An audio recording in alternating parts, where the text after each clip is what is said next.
खड़े के इनका जोरदार स्वागत करेंगे। आप सबको पता है डॉक्टर विजय रमनन कौन है? ये हमारे पूना के रूबी हेल्थ क्लिनिक और पूना के और भी कई हॉस्पिटल जहाँ पे बीएमटी होते हैं वहाँ से अटैच है।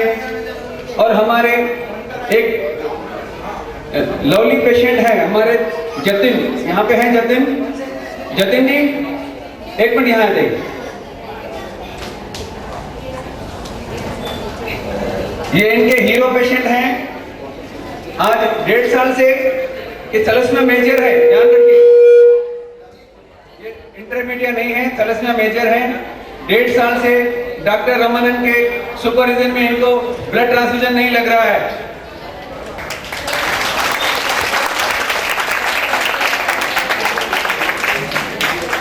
आपको भी ये फैसिलिटी मिल सकती है और भी कई काफी बच्चे हैं जो यहाँ नहीं आए होंगे। हम major can live normal life. तो हमारे जो बच्चे हैं, जो पहले लोग बोलते थे यार आपके बच्चे की इतनी उम्र नहीं, जितनी उम्र हमारी सबकी है उतनी हमारी भी है। अब हमारे जो थैलेसीमिया मेजर बच्चे हैं उनकी उम्र नॉर्मल है। आपको अपने को नॉर्मल बच्चा समझ के रहना है। आपकी उम्र जो है नॉर्मल रहेगी, आप नॉर्मली शादी भी कर सकते हो। तो उस हिसाब से आपको आगे ध्यान देना है।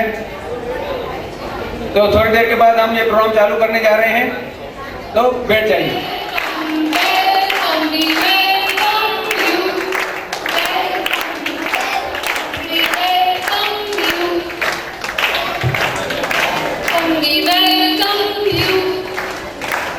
Sangeeta Wadhwa and my friend Dipti Arya. It's given me a great pleasure to extend you all a very warm welcome on behalf of TCWS and Thalassemia Foundation, Ulhasnagar. I'm extremely honored to have the chance of address you in the precious of moment where our lifesavers are with us. This forum is great for an opportunity to renew the contact of this problem of mutual interest with our expert doctors. Before starting our program, we request Manjula Bhanushali and Shweta Shande for Ganesh Vandana.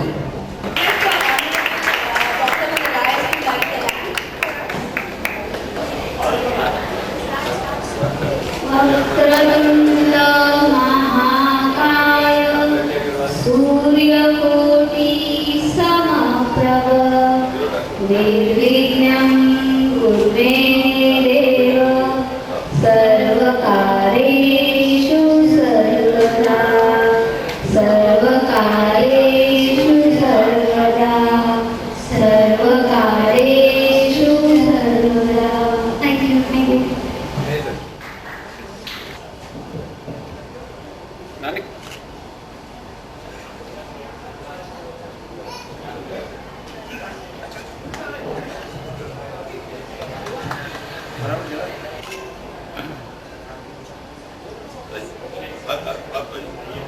ये भी हमारी आदत है।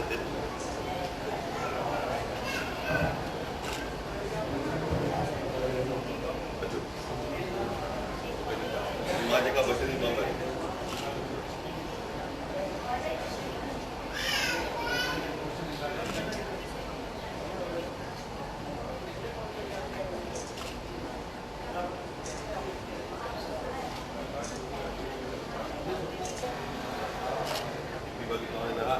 Sir अच्छा कहाँ मेरे साथ ये आप इनको साथ में आज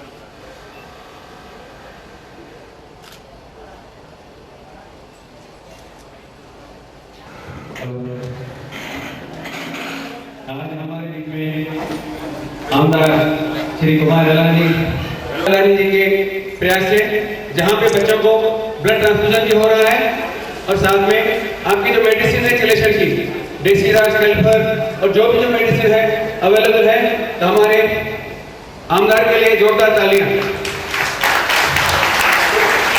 क्योंकि इनके प्रयास से यहाँ पे यह बढ़िया काम हो रहा है। लास्ट ईयर हमने जब यहाँ पे एक कॉन्फ्रेंस की थी, वहाँ पे इन्होंने कमिटमेंट दिया था कि नेक्स्ट कॉन्फ्रेंस के पहले आपका सेंटर चालू हो जाएगा, और वो सेंटर चालू हुआ। उन्होंने अपनी कमिटमेंट जो है पूरी की है। तो मैं सबसे पहले हमारे आमदार जी से रिक्वेस्ट करूंगा कि हमारे बीच में 2 आशीर्वाद शब्द बोलेंगे सर, 2 शब्द।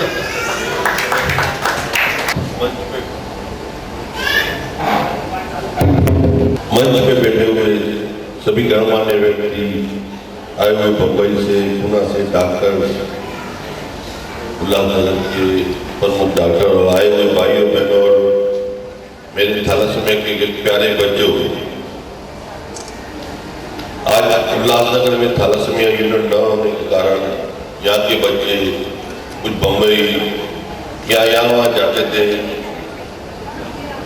लास्ट ईयर जब यहाँ पे कॉन्फ्रेंस थी तो मुझे कहा गया था कि सेंट्रल हॉस्पिटल में एक थैलेसीमिया का यूनिट होना चाहिए, तो हमने सरकार से मांग की और उसके लिए पूरा प्रयास करके उल्लासनगर में थैलेसीमिया यूनिट चालू करवाया कि जैसे यहाँ के बच्चे हैं जो खर्चा बम्बई जाने के लिए काफ़ी सारा खर्चा लगता था, कुछ गरीब बच्चे ऐसे भी हैं जिनके पास पैसा न होने के कारण वो बेचारे इधर उधर से लेके भटकते थे, तो हमने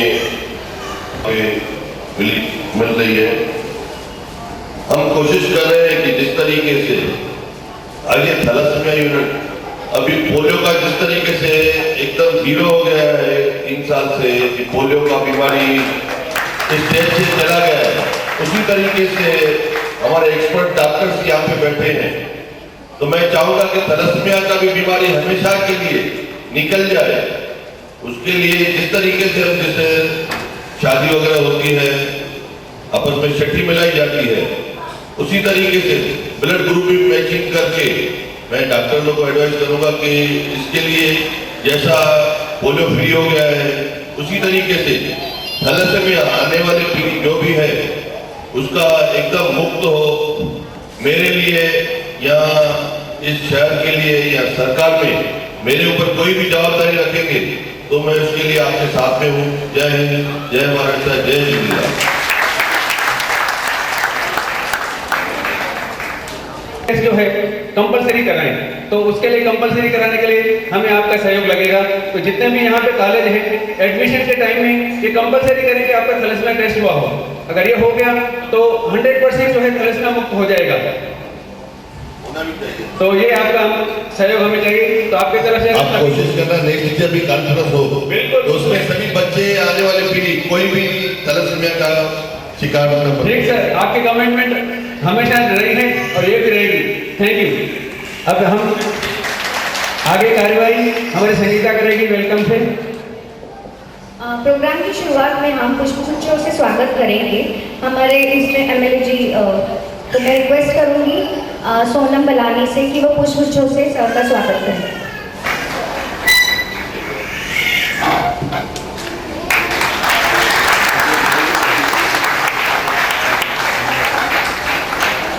एमडी अग्रवाल जी का स्वागत करें।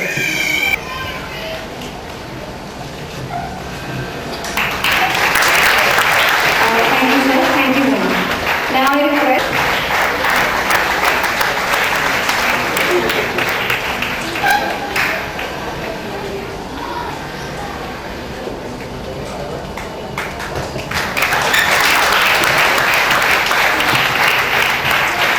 thank you.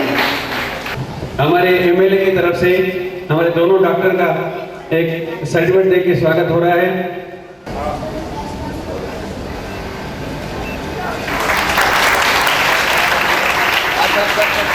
अरे वाह,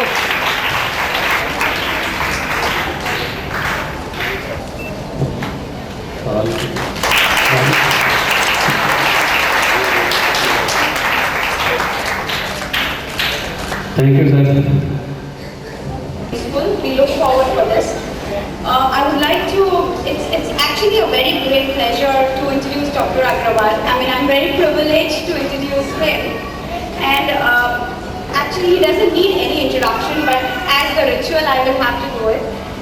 Dr. Agrawal is a world-renowned hematologist, hemato-oncologist. Apart from his consultancy, he is also available for consultancy at Bombay Hospital, Lilavati, Bridge Candy. Dr. Agrawal is head of hematology department at Bombay Hospital. He is the first one to introduce the first oral iron chelator caliper, and which I have to say it's an amazing and awesome gift to all the THAL patients. I can go on and on with the introduction, but I've been given a strict time limit, so I have to stick to that. But I'd like to end this note by saying that I'm here in front of all of you just because of Dr. Agrawal and my parents. Thank you very much.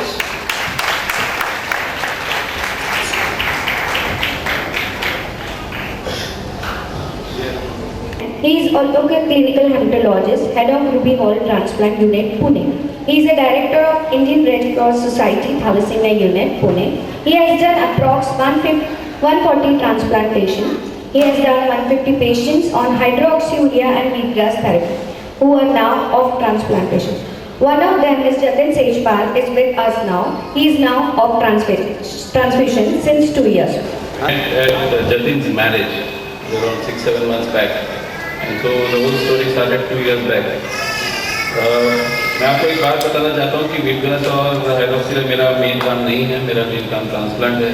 और ये क्या बोलते हैं, एक हमारे train travel में हमारे बातचीत में शुरू हुई बात थी, जिसमें जतिन पहला एक्सपेरिमेंट का गिनी पिग बोला जा सकता है। तो वो खुद मान लेता है क्योंकि अच्छी बात है। I give the credit for the whole hydroxyurea experiment to his father, not to him also, not to me also. And there were many lessons which I learned, some of which was presented at Dr. Agarwal's conference which was there 3-4 months back. And we had presented the data of 74 kids, which I put the Xerox copies of it, which you could have, you can pick it up. It is not a miracle. किया जाता है। और हमारे transplant के बारे में introduction में बताया गया 140 जो अभी 197 पे है, उनमें से 1/3 जो है वो करीबन थैलेसीमिया के लिए हैं, बाकी सब विविध इंडिकेशंस के लिए, यानी केवल थैलेसीमिया नहीं, हम सब एप्लास्टिक एनीमिया, ल्यूकीमिया सबके लिए ट्रांसप्लांट करते हैं। ये कॉस्ट डिफरेंस है ओवरसीज और इंडियन।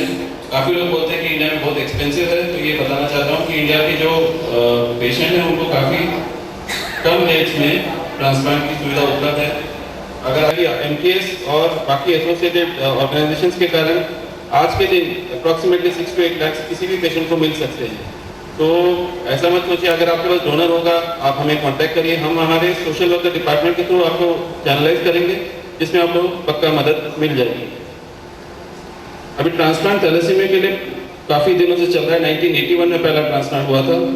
ये एक स्लाइड में देख सकते हैं आप, जो नीला दिख रहा है आपको वो पेसरो करके सेंटर है, पेसरो, यानी जहाँ पर दुनिया के सबसे ज़्यादा थैलेसीमिया के ट्रांसप्लांट किए गए।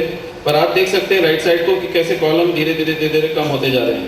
वहाँ के जो व्यक्ति थे वो छोड़कर चले गए, उसके बाद से वो ट्रांसप्लांट कम होते जा रहे हैं। और दूसरा कारण ऐसा है कि ट्रांसफ्यूजन, जो डॉक्टर अग्रवाल साहब आपको बताएंगे, दुनिया में वो सबसे पहली परफेक्ट ट्रीटमेंट मानी जाती है। अगर आप अच्छी तरह चिलेशन कर सकते हैं, अच्छी तरह ट्रांसफ्यूज कर सकते हैं, तो आज भी परफेक्ट ट्रीटमेंट ट्रांसफ्यूजन और चिलेशन है। उस कारण से यूरोप में भी ट्रांसप्लांट काफ़ी कम होते जा रहे हैं। सर्वाइवल एज सच अराउंड 73% है, आपको दिख सकता है यहाँ पे 73% लोग जिनका ट्रांसप्लांट हुआ है वो सर्वाइव करते हैं।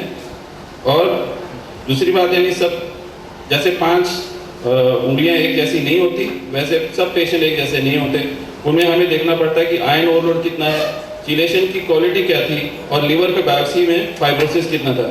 अगर ये सब कम रहे तो उसको क्लास 1, यानी जिसका आयरन एकदम कम रहता है, लीवर में फाइब्रोसिस कम रहता है, उसको हम क्लास 1 बोलते हैं, जिसमें सर्वाइवल 80-90% तक हो सकता है। यानी 2-3 साल का बच्चा हो और वो जल्दी से 10वें-12वें ब्लड पे अगर चिलेशन शुरू कर दिया है आपने, उसके लिए अगर आप ट्रांसप्लांट कराएं तो उसमें सर्वाइवल ज़्यादा रहती है। कॉर्ड या हैप्लॉइडेंटिकल का इस्तेमाल कर सकते हैं। ये एक पहला पेपर है जिसमें दोनों के बीच में कंपैरिजन किया गया और दोनों की सर्वाइवल नियरली सिमिलर पाई गई। यानी बोन मैरो में उनको करीबन 60 to 70% और इवन कॉर्ड ब्लड में उतना ही सर्वाइवल मिला। सबसे बड़ा पेपर जो अनरिलेटेड कॉर्ड ब्लड का आया वो ताइवान से आया था, पहला वाला, और उसमें भी अंदाजा उनकी सर्वाइवल जो थी करीबन 77% थी। तो 70 to 80% लोग अनरिलेटेड कॉर्ड के बाद भी सर्वाइव करते हैं और उनका जीवन अच्छा रहता है। तो आज का पोजीशन थैलेसीमिया में ट्रांसप्लांट का ऐसा है, जो लोग को करेक्ट ट्रांसफ्यूजन मिल नहीं सकता है और जिसके पास डोनर है, उन दोनों को आज आप सिबलिंग यानी भाई बहनों से ट्रांसप्लांट करा सकते हैं। अन्यथा अनरिलेटेड कॉर्ड या हैप्लॉइडेंटिकल में मदर को इस्तेमाल किया जाता है या फादर को। विविध टेस्टों से मालूम पड़ता है कौन अच्छा डोनर होगा, उस हिसाब से हम पेशेंट डोनर चूज करते हैं। ये हमारा डेटा है जो हमने आपको बताया। 66 आउट ऑफ 197 कॉर्ड थैलेसेमिक ट्रांसप्लांट्स है, उसमें से 43 बोन मैरो ट्रांसप्लांट्स और 23 कॉर्ड ब्लड ट्रांसप्लांट्स है। सर्वाइवल आज तक 85% रहा है। पर एक बात याद रखिए कि सबसे फुल मैच हुए पेशेंट भी खराब हो सकते हैं। ट्रांसप्लांट में हर समय मॉर्टेलिटी मृत्यु का डर रहता है। अगर सबसे अच्छे पेशेंट, मैंने जैसे आपको बोला आयन चिलेशन ठीक रहा है, उन लोगों का 5% रिस्क है। और जब आप चिलेटेड नहीं रहते हैं, 10-12 साल के ऊपर आप ट्रांसप्लांट कराना चाहें तो 10 से 20% चांस है कि बच्चे के जीवन को धोखा हो सकता है। ये हमारे ट्रांसप्लांट का इनॉग्रेशन था जो हमारे लेट केवी ग्रांट करके, जिनके नाम से ग्रांट मेडिकल फाउंडेशन है। स्टार्टिंग में ये हमारा यूनिट 2 बेडेड था और हमारी nurses basically Christian medical college Vellore में जाकर ट्रेन होकर आई थी। ये ट्रांसप्लांट के अंदर का फिगर है, जहाँ पर ये आप देख सकते हैं डब्बे जो हैं इनको यूवी पास बॉक्स बोला जाता है, जिसमें से आपके मोबाइल फोन्स, सीडीज, हर दिन का न्यूज़पेपर सब अंदर से स्टेरलाइज होकर जाता है। नहीं तो बाकी चीज़ों को हम ऑटोक्लेव कर भेजते हैं अंदर। ये एक एयर हैंडलिंग यूनिट है। जैसे आप देख रहे हैं आपका एयर कंडीशनिंग, यहाँ पर अंदाजन 80% रिसर्कुलेशन होता होगा, इसमें 0% रिसर्कुलेशन है, यानी हवा फ्रेश ही आती है जो कूल होकर आती है, तो बैक्टीरिया सबसे कम रहते हैं। वाटर के लिए भी, और ये सुविधा काफ़ी कम ट्रांसप्लांट सेंटर में है जो लैमिनार बोर्ड बोलते हैं, इसमें हम कीमोथेरेपी के ड्रग और बाकी ड्रग्स रिकंस्टिट्यूट करते हैं, वो पीएमटी का ही भाग है, तो वहीं पे रिकंस्टिट्यूट कर दिया जाता है। तो उस हिसाब से सब ड्रग्स स्टेरॉइड कंडीशन में रिकंस्टिट्यूट होते हैं। हमारा ऑफिशियल इनॉग्रेशन हुआ था 2010 में। प्रोफेसर रूवन और करके एक इजराइल के प्रतिष्ठित डॉक्टर हैं, उनके यहाँ से।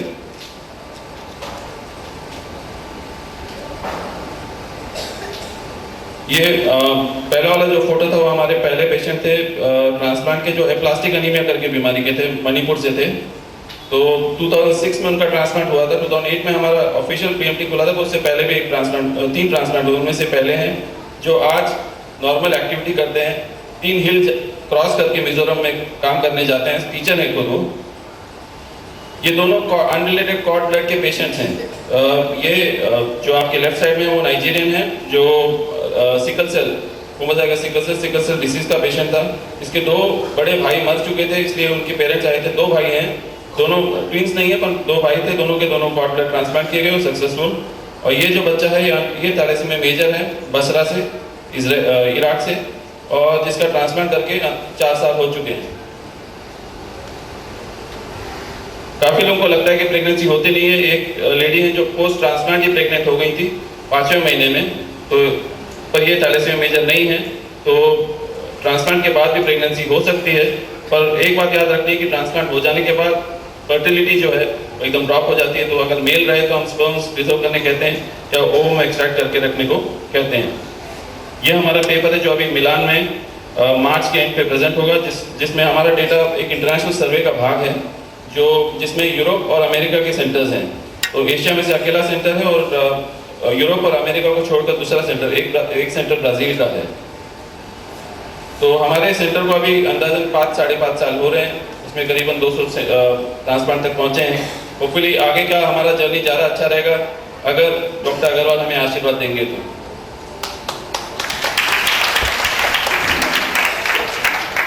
आगे जाकर हमें काफ़ी कुछ करना है। कोई किसी की जर्नी में कोई एक एंड पॉइंट नहीं होता, और कोई हमें ग्रो करना है, और हम कोशिश कर रहे हैं कि हमारा सेंटर जो 3 बेड का है अभी वो 10 बेड तक जाए। उसके साथ साथ 24 आवर्स हेल्पलाइन और बाकी सब चीज़ें हम करना चाहते हैं। वैसे ही यूरोपियन जो EPMT बोलते हैं उसके साथ हमें एक्रेडिट करने का हमारा प्रोग्राम चल रहा है। ट्रांसप्लांट करते वक्त स्ट्रेस लेवल किसी को समझ में नहीं आता, जो करता है उसी को मालूम पड़ता है। वैसे ही मेरी वाइफ, मेरे बच्चों के इसलिए मैंने एक्नॉलेजमेंट लिखी हुई है। मेरे टीचर डॉक्टर मामन चांडी करके थे, जो जिसके लिए मैं काफ़ी आभारी हूँ उनका, और डॉक्टर आलोक श्रीवास्तव। ट्रांसप्लांट का सेंटर खोलते हुए किसी को विश्वास नहीं था कि वो चलेगा भी, तो इसलिए इन सब लोगों का भी काफ़ी योगदान रहा है। ब्लड बैंक और लैब अगर अच्छी ना हो तो कुछ नहीं किया जा सकता। आपको ये बताना चाहता हूँ कि 50% हमारे ट्रांसप्लांट ओवरसीज हैं, तो कोई डोनर नहीं लाता कोई। आज मेरे पास अभी ट्रांसप्लांट में अहमदाबाद के डॉक्टर की बहन है, तो वो कोई डोनर नहीं ला सकते गुना में आकर, तो हम लोग सब वो ऑर्गेनाइज करते हैं। उसके लिए ब्लड बैंक को काफ़ी क्रेडिट जाता है। हमारी लैब सुसज्जित है और सब टेस्ट करते हैं, इसलिए हम हैप्लोइडेंटिकल जैसा ट्रांसप्लांट, डिफिकल्ट ट्रांसप्लांट भी कर पाए। आपको मैंने अभी डॉक्टर साहब को बताया था कि एक एनीमिया डायग्नोसिस ऐप है जिसमें आप वैल्यूज डाल सकते हैं, जिससे आपको मालूम पड़ेगा थायराइड ग्लैंड कौन है, अंदाजा तो आ सकता है आपको हीमोग्लोबिन इलेक्ट्रोफोरेसिस करने से पहले। तो सब बच्चे जो कॉलेज में हैं अपना हीमोग्राम करा सकते हैं, उसमें वैल्यू डालकर देख सकते हैं। एंड्रॉइड पे प्ले स्टोर पे उपलब्ध है। तो अगर आपको कोई कांटेक्ट करना हो तो ये फ़ोन नंबर्स हैं, और आपको वेबसाइट विजिट करनी है तो वो वेबसाइट वहाँ पे मेंशन है। Thank you very much.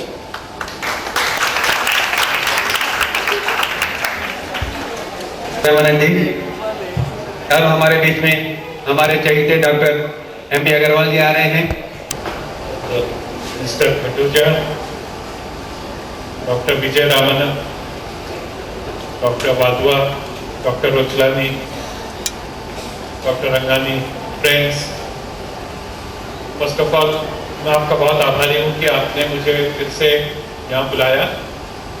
बहुत से पुराने पेशेंट्स, उनके पेरेंट्स से मुलाकात हुई।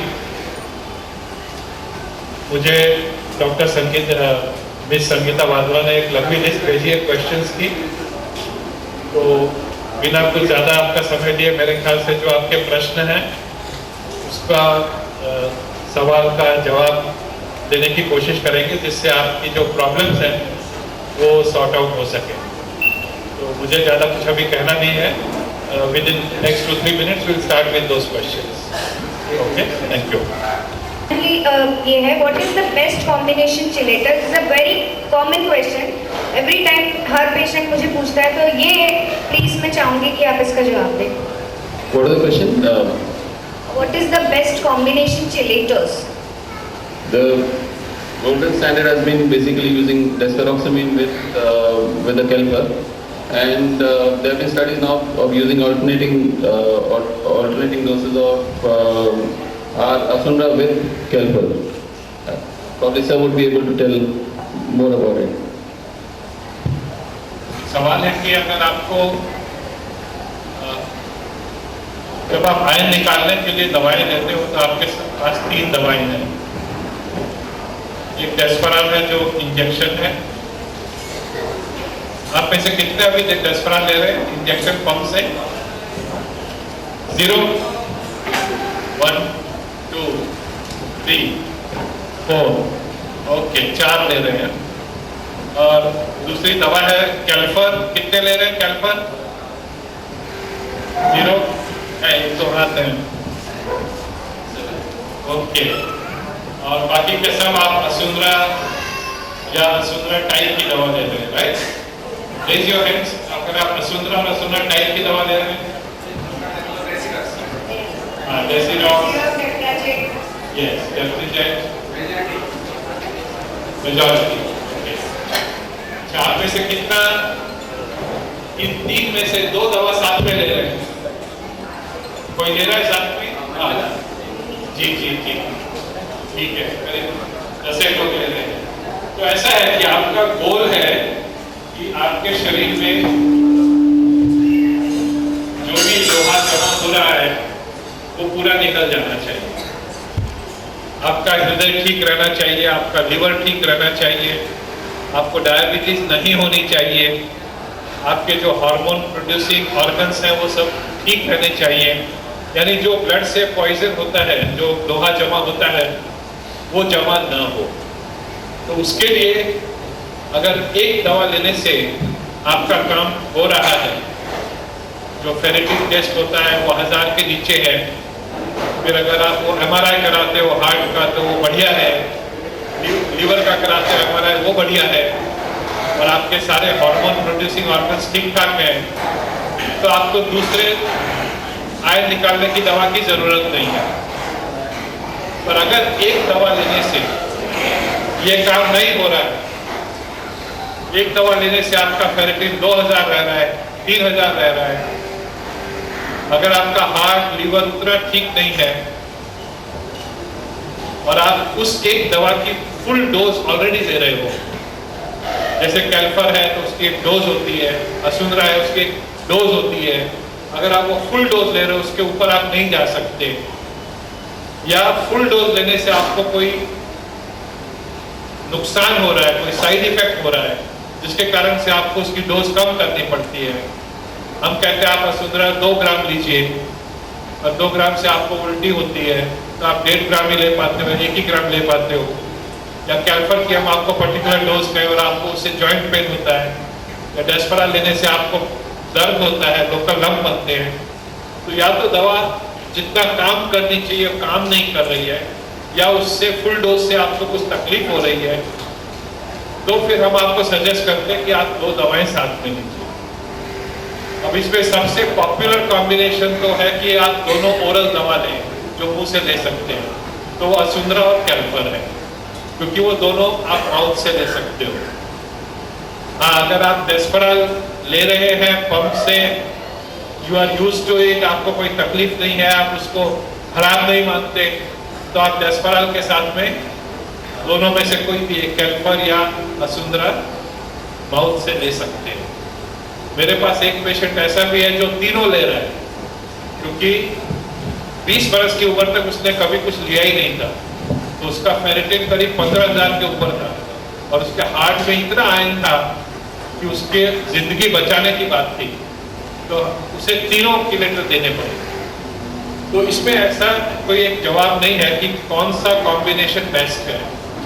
इसमें हम ये देखते हैं कि कौन सा कॉम्बिनेशन पेशेंट के ऊपर काम कर रहा है, किस कॉम्बिनेशन से फेरेटिन 1000 पर आ रहा है, कौन सा कॉम्बिनेशन पेशेंट को सहन हो रहा है, कौन सा कॉम्बिनेशन पेशेंट को पसंद है और कौन सा कॉम्बिनेशन पेशेंट अफोर्ड कर सकता है, सारी बातें हैं।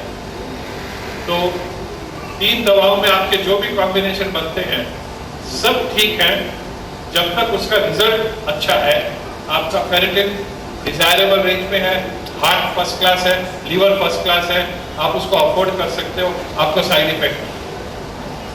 पर बहुत जरूरी है कि आप अपना आयन का क्या हाल है उसको स्टडी करते रहो। तो हो सकता है खतुदन जी कल आपको अरेंजमेंट करवा दें कि फेरेटिन भी फ्री हो रहा है, अभी किया है सर, फेरेटिन फ्री हो रहा है, लास्ट सैटरडे किया है। फैंटास्टिक, दैट इज इम्पोर्टेंट कि आप अपना फैंटास्टिक साल में 1 बार 2 बार 3 बार आप अपना फेरेटिन देखते रहो और आपको पता चलता रहे कि आप जो भी डोज ले रहे हो वो बराबर है, जो भी कॉम्बिनेशन ले रहे हो बराबर है। और अगर आप थोड़ा और खर्चा कर सकते हो तो MRI हार्ट का, लीवर का साल में 1 बार, ये सिर्फ बड़े बच्चों के लिए 10 साल की बात के बाद, तो साल में 1 बार आप MRI करा लो, या 2 साल में 1 बार करा लो, या 3 साल में 1 बार करा लो, तो आपका अंदर का भी पता चलता रहे पूरा। Okay, Thank you, sir. और एक बात है कि जो हाइड्रोक्सिलेन में जो बच्चे हाइड्रोक्सिलेन जो लेते हैं बच्चे, उनको खुद हाइड्रोक्सिलेन खुद 1 किलेटर करके काम करता है। इसका एक पेपर अभी जस्ट पब्लिश हुआ था, रैट का एक्सपेरिमेंट है जिसमें प्रूव किया गया है कि hydroxyurea itself can be a chelator. तो आपको याद रखना है कि हाइड्रोक्सिलेन लेते हुए केवल ब्लड ट्रांसफ्यूजन बंद होने के चांसेस नहीं, उसके साथ साथ ऐसा भी हो सकता है कि आपके बच्चे की फेरेटिन भी गिरने लगे। उदाहरण हमारे पास जतिन है, जतिन का फेरेटिन इनफैक्ट 8-9 मंथ्स में 6000 के आसपास से 1600 तक आ गया था विदाउट एनी चिलेटर, पर वो ब्लड भी बंद हुआ था। तो ब्लड बंद होने के बावजूद इतने सालों का फेरेटिन इतने जल्दी गिरा कैसे, वो हमें उस समय समझ में नहीं आया। पर ये पेपर रिसेंटली है और ये KU मुंबई की तरफ से पब्लिश हुआ है। तो आपको याद रखना है कि शायद आज हमें मालूम नहीं है, पर शायद बीट ग्रास और हाइड्रोक्सिलेन का भी रोल होगा आगे जाकर चिलेशन में। आज हम 3 मेडिसिन की बात करते हैं, शायद वो 4 और 5 हो जाएंगे। डॉक्टर अग्रवाल के लिए एक क्वेश्चन है, वैक्सीनेशन, कौन सी वैक्सीनेशन इंपॉर्टेंट है थैलेसीमिया पेशेंट्स के लिए? डॉक्टर वाधवा के लिए कब Dr. Rita, you come. No, you can help us because there are some pediatric questions. मैं दोनों pediatricians को इसलिए बुला रहा हूँ कि वैक्सीनेशन एक्चुअली हेमेटोलॉजिस्ट का काम नहीं है। तो हम तो कुछ करते हैं, पर मेरे से ज़्यादा आंसर आपको बढ़िया आंसर ये दोनों दे सकते हैं। प्लीज बोलो, कंफर्म ये दोनों। तो सब बच्चों को लगते से इनको भी लगेंगे। उनके लिए जो स्पेशल वैक्सीन है, उनके लिए जो स्पेशल वैक्सीन है वो एक तो हिप का लगता है, दिमाग का बुखार के लिए और निमोनिया के लिए हिप वैक्सीन, वो भी ज़रूरी है। और कुछ बच्चों को स्प्लीन निकालने की ज़रूरत पड़ती है, तो उनके लिए दिमाग का बुखार के लिए जो इंजेक्शन है मेनाक का, वो लगाए देते हैं। ये तो स्पेशल वैक्सीन है इनके लिए। तो ठीक है, जो रूटीन वैक्सीन होती है वो सारी हैं, पर बिकॉज आपको जॉन्डिस नहीं होना चाहिए तो हेपेटाइटिस बी का वैक्सीन सारे बच्चों को, आजकल तो पीडियाट्रिशियन सबको ऐसे ही लगाते हैं, थैलेसीमिया हो या नहीं हो, नहीं लगाना जुर्म है। तो हेपेटाइटिस बी को रोकथाम उसकी आप ऑलमोस्ट 100% कर सकते हो, am I right? 100% कर सकते हो। अनफॉर्चुनेटली हेपेटाइटिस सी और HIV के लिए आज की तारीख में वैक्सीन नहीं है।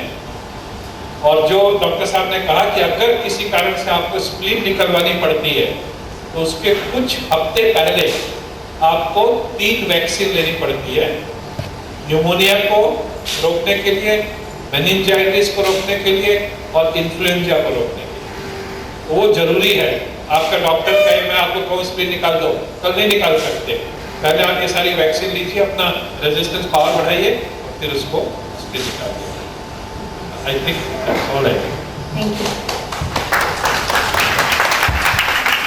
हाइड्रोक्सीयूरिया के लिए काफी सारे क्वेश्चंस आए हैं। लोगों को लगती है कोई चमत्कारी दवाई, आई डोंट नो, बट मैं पूछना चाहूंगी सबसे कि आप लोग का हाइड्रोक्सीयूरिया के बारे में मेजर एंड इंटरमीडिएट दोनों के लिए क्या आंसर है? इसीलिए तो काफी दिनों पहले मेजर इंटरमीडिएट जो डेफिनेशन है उसका क्लिनिकल अल्टीमेटली हर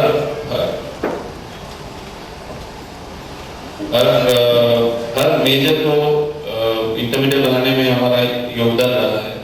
और हाइड्रोक्सीयूरिया कोई चमत्कार है ही नहीं, इससे मेरे से पहले काफ़ी लोगों ने इस्तेमाल किया हुआ है। इतना ही है कि हम लोग फॉलोअप करते वक्त लोगों को जो हीमोग्लोबिन टारगेट्स बोलते हैं वो थोड़ा अनयूजुअल लगता है, पर अल्टीमेटली आपके खुद के ब्लड का जो प्रोडक्शन है उसको चालू होने के लिए, ट्रिगर होने के लिए आपको बाहर से ब्लड बंद करना ही पड़ता है। इसलिए हमारे हीमोग्लोबिन टारगेट्स कम दिखते हैं आपको।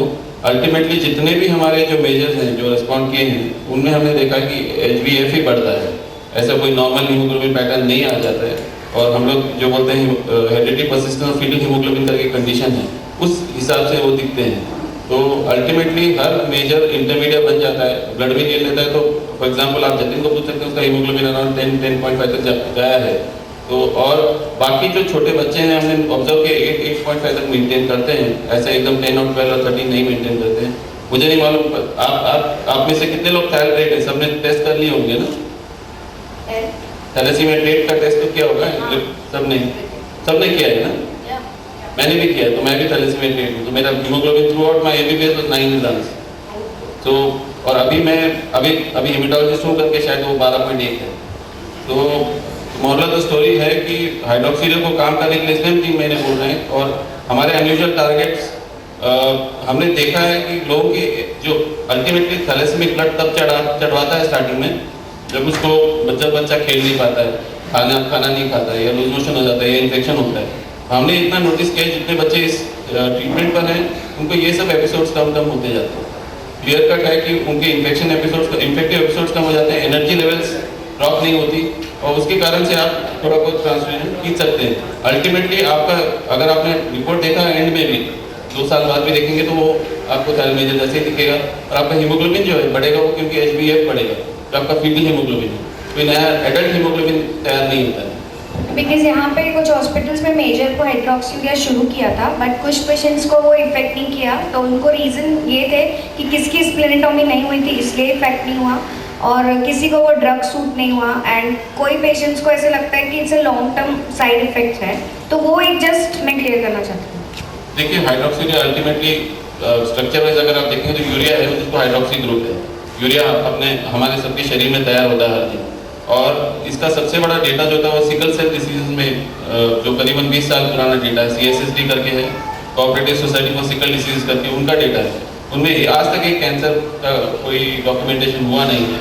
आपको याद रखना है कि जनरल पॉपुलेशन में कैंसर होने के चांसेस 1 to 2% हैं, वो आपको भी रहने वाला है। हाइड्रोक्सीयूरिया खाने से वो किसी ने प्रूव नहीं किया बढ़ जाता है, और अल्टीमेटली हाइड्रोक्सीयूरिया का मेजर यूज पहले क्रॉनिक माइलॉइड ल्यूकीमिया में था, और अभी भी हम एक्यूट माइलॉइड ल्यूकीमिया करके बीमारी में जिसको बाकी को ट्रीटमेंट दे नहीं सकते उनको आज भी इस्तेमाल करते हैं। तो उसके कारण से उसको लेबल रखा है कि कैंसर का मेडिसिन है, वैसा नहीं है। वो इसके इस्तेमाल जैसे एस्प्रिन के 1000 इस्तेमाल है, सब एस्प्रिन खाने वाले को हार्ट अटैक हुआ नहीं होता है, वैसे ही इसके भी काफ़ी इस्तेमाल है। Thank you sir. मैं थोड़ा हाइड्रेट के बारे में कुछ और कहना भी चाहूँगा। कई बार आपका एक्सपेक्टेशन हाइड्रोक्सीयूरिया से थोड़ा अनरियलिस्टिक हो जाता है। आप ये सोचने लगते हो कि ये कोई मैजिक ड्रग है, हम लेंगे या हमारा बच्चा लेगा तो उसका ब्लड चढ़ाना बंद हो जाएगा। और कई बार उस चक्कर में आप ब्लड नहीं चढ़ाते हो, बच्चे का हीमोग्लोबिन 2 ग्राम 1 ग्राम हो जाता है। और एक बच्चे को इतना वो सीरियस हो गया था कि उसको मुश्किल से बचा पाया। तो एक मैं थोड़ा कॉशन आपको देना चाहूँगा कि अगर आप हाइड्रोक्सी यूरिया अपने बच्चे को देना चाहते हो तो आप ये देखिए कि उसके हीमोग्लोबिन में क्या फर्क पड़ रहा है। ये मत सोच के चलिए कि हाइड्रोक्सी यूरिया शुरू कर दिया खून चढ़ाना बंद हो जाएगा। अगर ये होता तो सारी दुनिया में थैलेसीमिया ट्रांसफ्यूजन सेंटर बंद हो जाते। और इस समय सारी दुनिया में जितने बच्चे हैं थैलेसीमिया मेजर के, वो सब ब्लड लेते हैं। 2 हफ्ते में, 3 हफ्ते में, 4 हफ्ते में सबको ब्लड लेना पड़ता है, वो हाइड्रोक्सी यूरिया ले या न ले। कुछ केसेस ऐसे हैं जिनको हाइड्रोक्सी यूरिया लेने से या तो हीमोग्लोबिन थोड़ा बढ़ गया, या ब्लड लेने में कुछ कमी आ गई, या उनका ब्लड चढ़ाना बंद हो गया। पर आप उसको एक एग्जाम्पल नहीं बना सकते क्योंकि वे कुछ केसेस हैं, उसके पीछे एक साइंस है, तो साइंटिफिक बैकग्राउंड है। अगर आप यहाँ पर 100 थैलेसीमिया की फैमिलीज बैठी हैं और अगर आप सब रेगुलर 2, 3, 4 हफ्ते से ब्लड ले रहे हैं तो 99% को हाइड्रोक्सी यूरिया के बाद भी कदाचित उतना ही ब्लड लेना पड़ेगा जितना आप ले रहे हैं। इस बात को आप समझ लीजिए, क्योंकि ये उस तरह की मैजिक दवा नहीं है। अगर ये होती तो सारी दुनिया सारे थैलेसीमिया मेजर इसको लेते। और इस बात को मैं इसलिए एम्फसाइज करना चाहता हूँ कि मैंने 20 साल में इस तरह के कई पेशेंट्स देखे जिनके पेरेंट्स 4 महीने के बाद बच्चे को उठाकर लाए, उनका हीमोग्लोबिन 1 ग्राम 2 ग्राम 3 ग्राम था। उन्होंने कहा कि हाइड्रिया लेने के बाद इसको ब्लड की जरूरत नहीं पड़ रही थी, तो हमने देना बंद कर दिया। और देना बंद कर दिया, पर उन्होंने हीमोग्लोबिन भी देखना बंद कर दिया। जब तक बच्चा चल फिर रहा था वो उसको चलाते रहे, फिरते रहे, क्योंकि मन में एक आशा रहती है कि मेरे बच्चे को ब्लड नहीं लगे तो बहुत अच्छा है। बस उस होप में वो अवॉइड करते रहे और 3-4 महीने के बाद उसका हीमोग्लोबिन एकदम डाउन हो गया।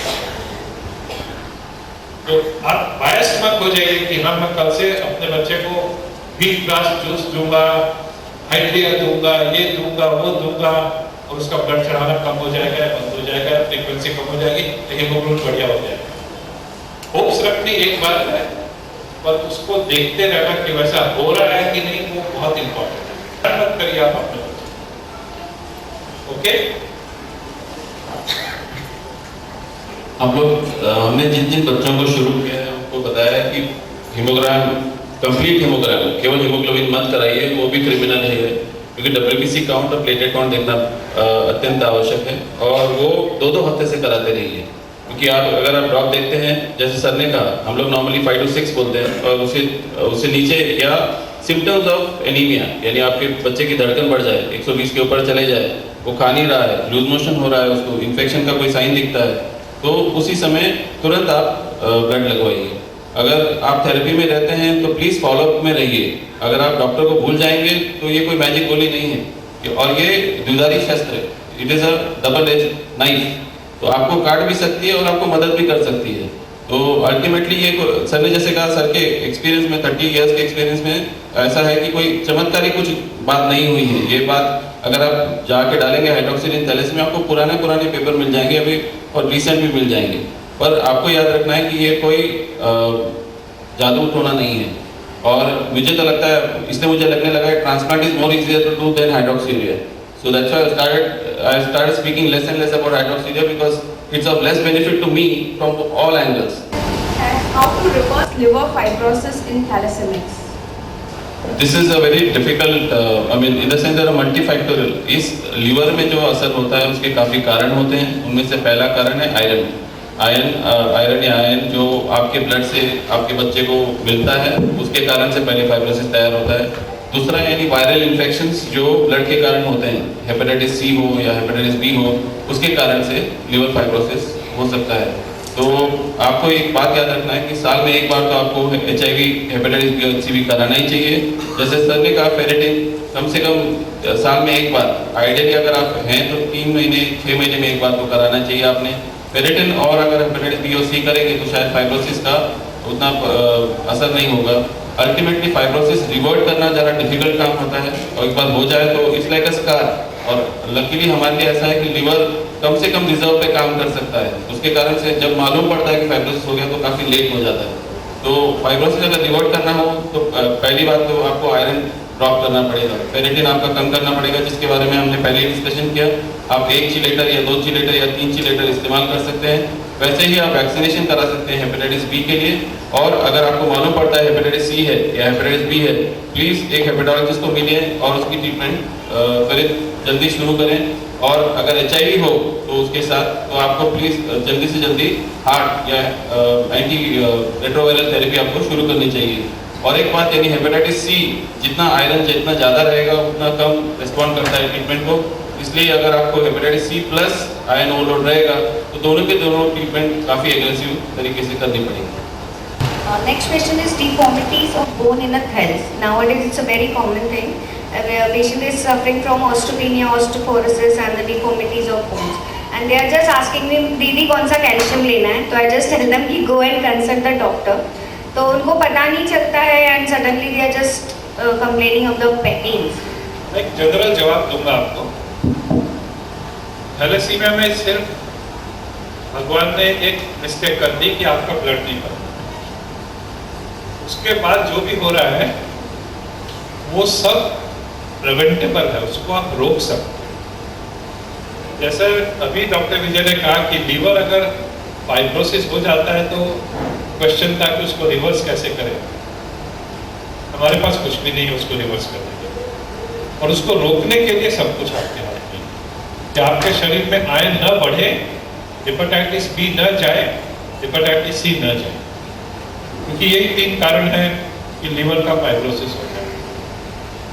और अगर हो गया है, आयरन बढ़ गया है, तो आप उसको जल्दी से नीचे लाओ, क्योंकि हर कॉम्प्लिकेशन का आप जब इलाज करोगे तो एक 25 वर्ष के थैलेसीमिया को, जिसकी शुरुआत सिर्फ ब्लड एक दवा से हुई थी कि ब्लड चढ़ाना पड़ता था, 25 वर्ष की उम्र में आते आते उसका प्रिस्क्रिप्शन 3 पेज में जाता है, वो 20 दवाएं ले रहा है, क्योंकि एक एक कॉम्प्लिकेशन के ऊपर एक एक दवाई बढ़ती है।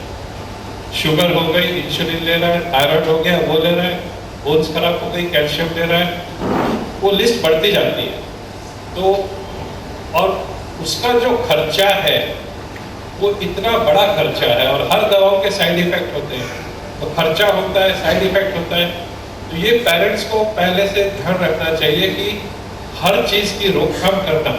आप अगर स्वच्छ पानी पीते हो तो आपको जुलाब नहीं होगा, तो आपको डॉक्टर साहब की मेरी फीस नहीं देनी पड़ेगी, एंटीबायोटिक नहीं खानी पड़ेगी, उतने में आपका पानी स्वच्छ हो सकता था।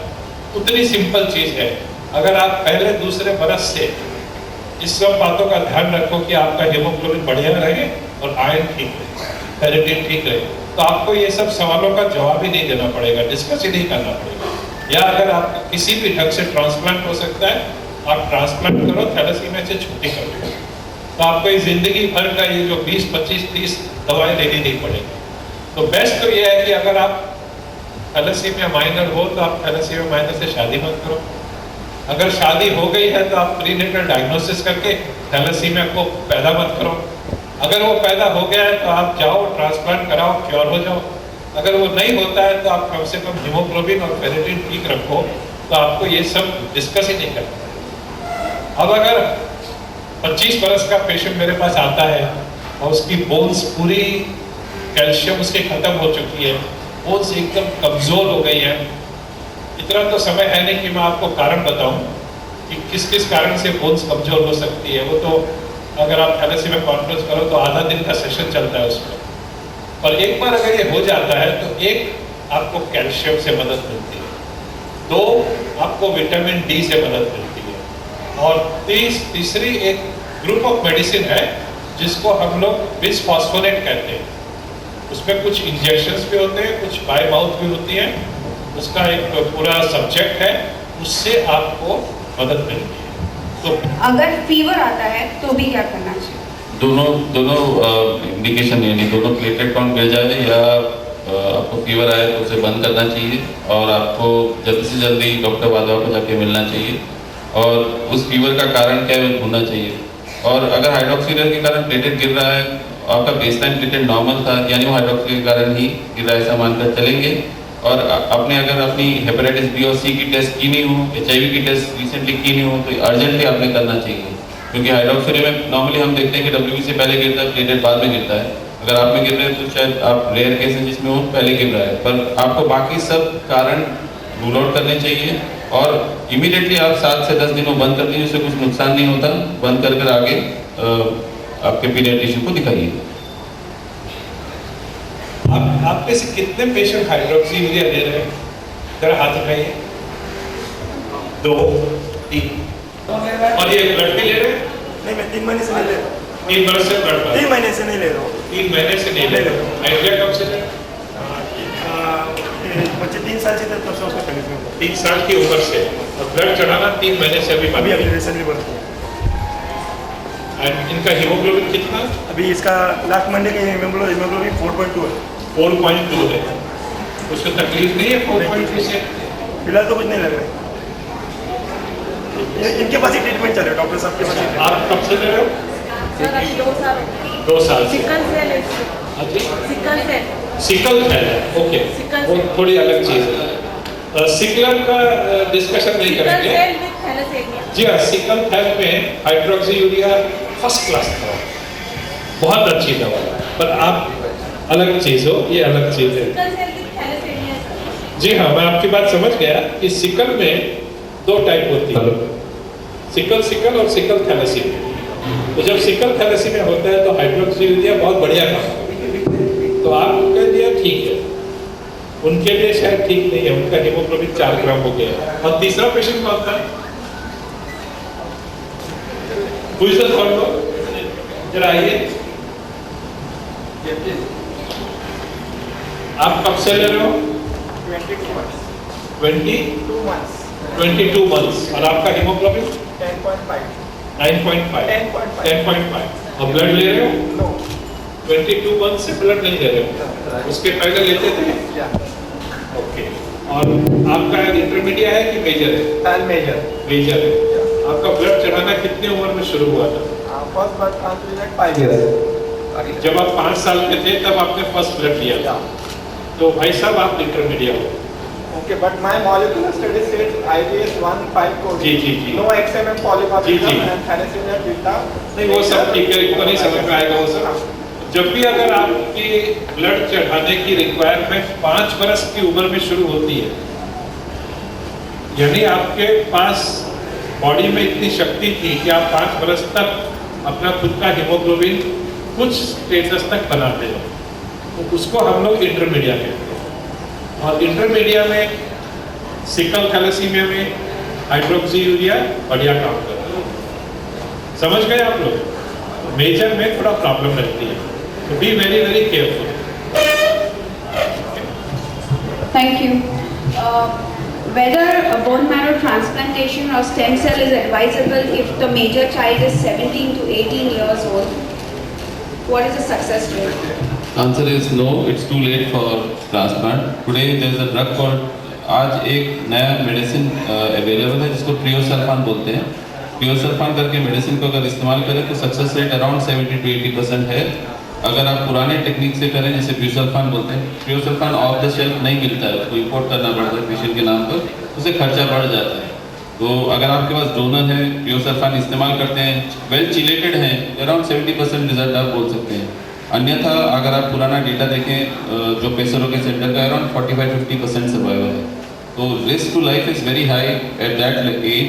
सो अगर आप वेल चिलेटेड हैं, सिबलिंग डोनर है आपके पास, आपको हेपेटाइटिस बी सी कुछ नहीं है, तो आप बिल्कुल ट्रियोसल्फान को इस्तेमाल करके हम कर सकते हैं।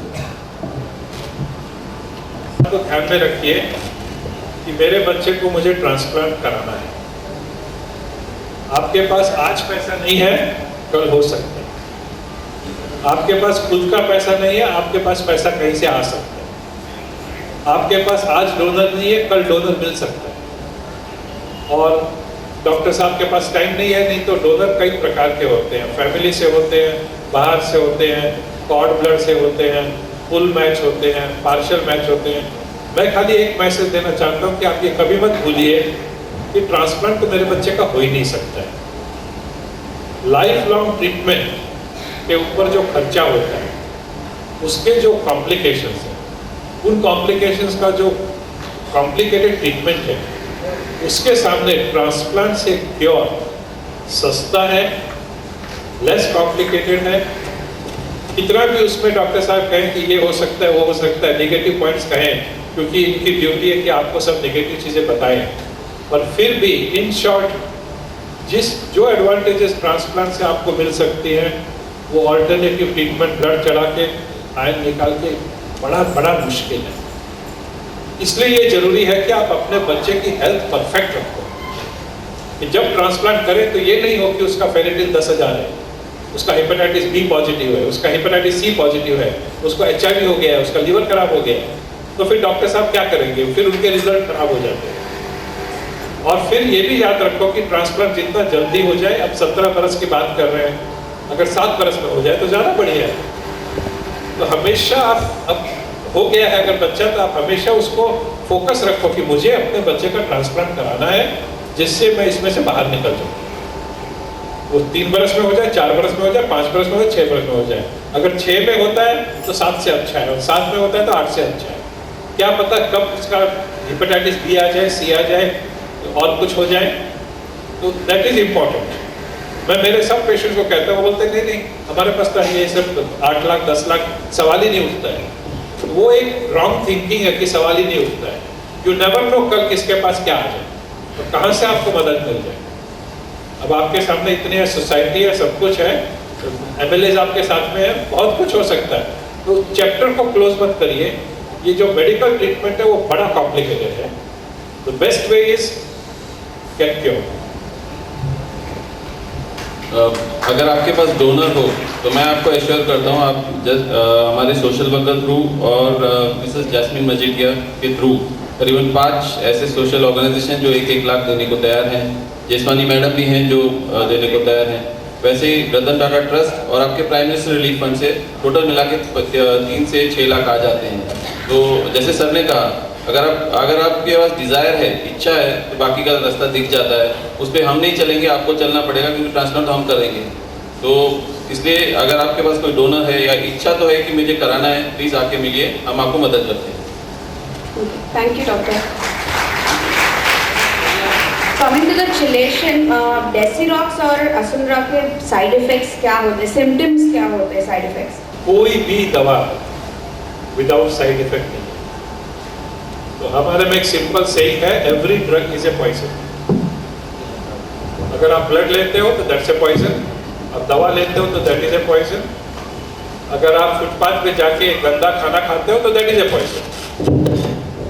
हमेशा आपको ये देखना पड़ेगा कि इससे फायदा कितना और नुकसान कितना, और आपको क्या नुकसान हो रहा है, आपके बाजू वाले को क्या नुकसान हो रहा है उसको मत सोचिए।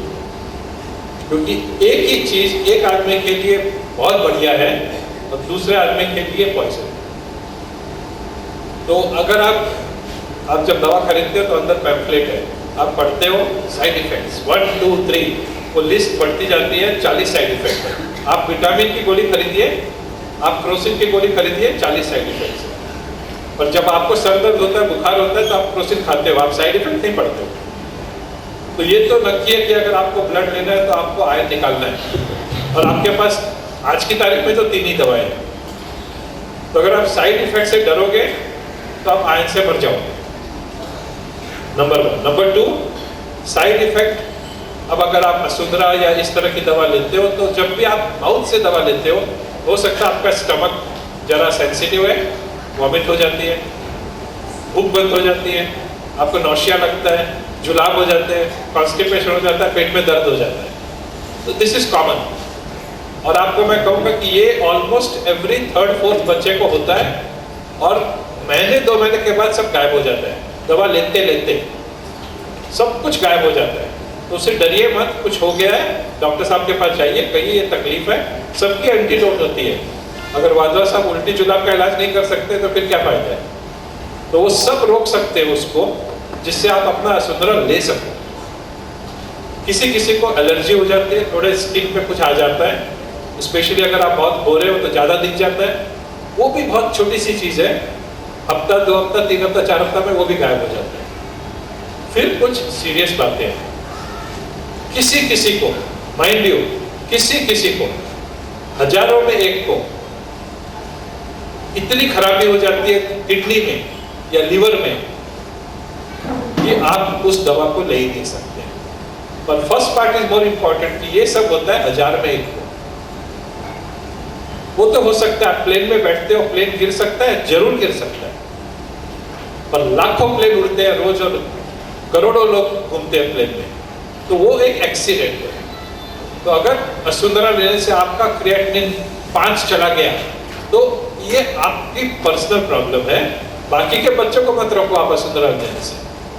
अगर आपका बिलिरुबिन 5 चला गया, लीवर का SGOT SGPT होता है वो 400 हो गया, तो ये आपकी प्रॉब्लम है, आपके लिए वो दवा सूट नहीं होगी। इस बात को आप समझ गए?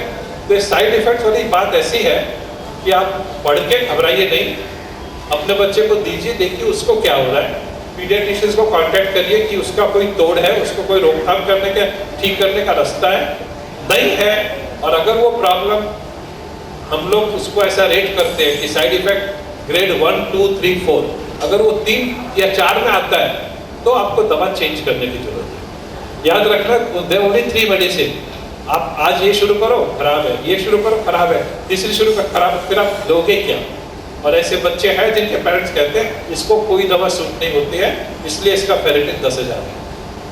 वो ferritin 10,000 is more dangerous than वो जो छोटा मोटा साइड इफेक्ट हुआ था। Okay, Thank you, sir.